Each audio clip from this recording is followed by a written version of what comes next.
नमस्कार. माझं नाव अरुण परांजपे. अरुणोदय या यूट्यूब चॅनलवर आजच्या एपिसोडमध्ये मी आपणासमोर 2 कविता सादर करण्याचा प्रयत्न करणार आहे. या दोन्ही कविता सौ वसुधा फाटक म्हणजेच पूर्वाश्रमीच्या आशा परांजपे यांनी लिहिलेल्या आहेत. त्यांच्या प्रतिभेला वंदन करून या दोन्ही कविता मी आता आपल्यासमोर सादर करीत आहे.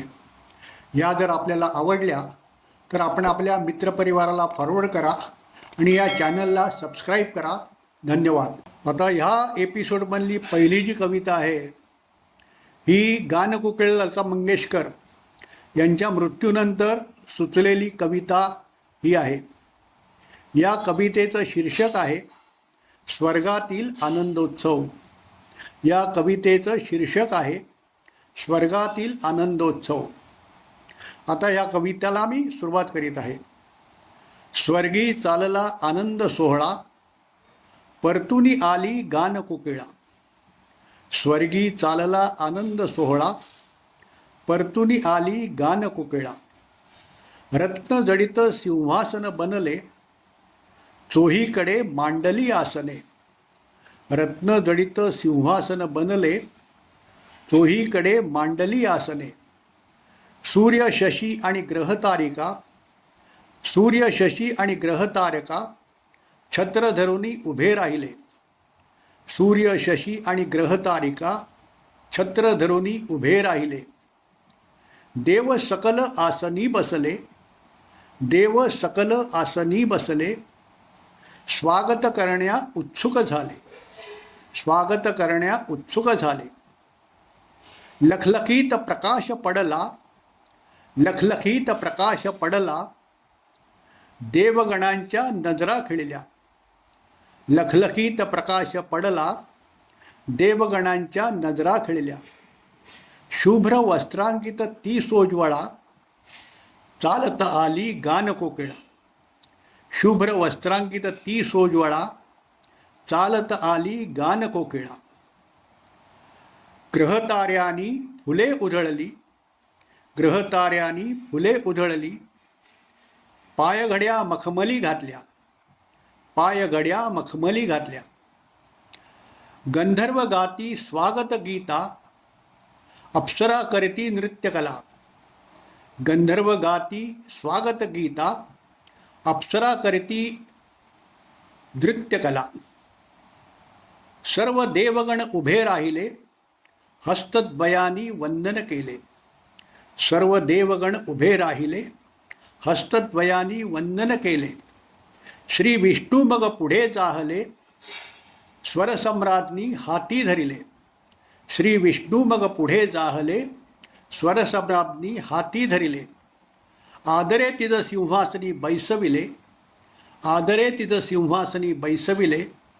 जय जयकारे तिज गौरविले, जय जयकारे तिज गौरविले. स्वर्गी चालला आनंद सोहळा, स्वर्गी चालला आनंद सोहळा. परतुनी आली गान कोकिळा, परतुनी आली गान कोकिळा.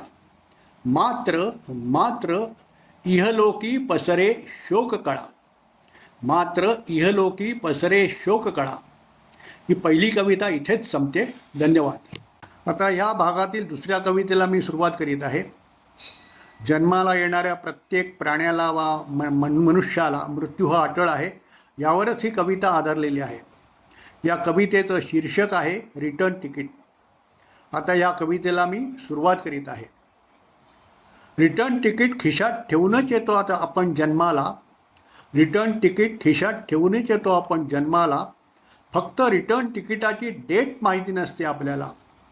फक्त रिटर्न तिकिटाची डेट माहिती नसते आपल्याला. पाहुणे आहोत आपण इथले, हे जातो सहज विसरून. पाहुणे आहोत आपण इथले, हे सहज जातो विसरून. हक्क मात्र गाजवतो मालकासारखे वागून. हक्क मात्र गाजवतो मालकासारखे वागून. उगवणारा प्रत्येक दिवस ही आहे परमेश्वराचीच कृपा. उगवणारा प्रत्येक दिवस हीच आहे त्या परमेश्वराची कृपा. एवढे लक्षात ठेवून वागणे हाच आहे जगण्याचा मंत्र सोपा. हाच आहे जगण्याचा मंत्र सोपा. जे आहे आपल्यापाशी ते आहे आपलेच कर्म. जे आहे आपल्यापाशी ते आहे आपलेच कर्म. नाही सुख नाही दुःख हेच आहे यातले मर्म. नाही सुख नाही दुःख हेच आहे यातले मर्म. रिटर्न तिकीट कन्फर्म आहे एवढे मात्र लक्षात ठेवा. रिटर्न तिकीट कन्फर्म आहे एवढे मात्र लक्षात ठेवा. स्वतः आनंदाने जगा आणि दुसऱ्यांनाही आनंदाने जगू द्या एवढे मात्र पहा. स्वतः आनंदाने जगा आणि दुसऱ्यांनाही आनंदाने जगू द्या एवढे मात्र पहा. ही दुसरी कविता इथेच संपते. धन्यवाद. या दोन्ही कविता जर आपल्याला आवडल्या तर आपल्या ग्रुपवर फॉरवर्ड करा आणि चॅनलला सबस्क्राईब करा. धन्यवाद.